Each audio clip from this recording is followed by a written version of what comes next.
Here we come to the elevator at the Annenberg Presidential Conference Center at Texas A&M University in College Station, Texas by the President George Bush Library and Museum.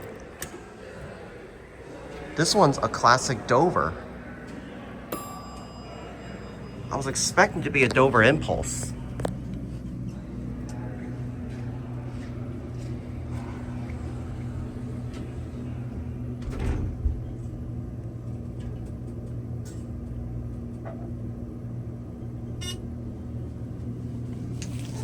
Can't hear the motor over the fan.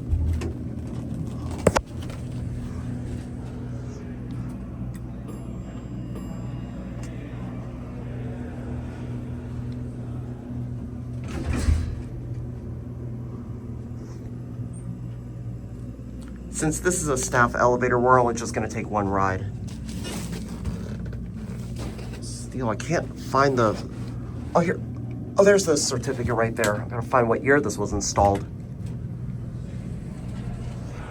I didn't expect this to go with a newer Dover traditional.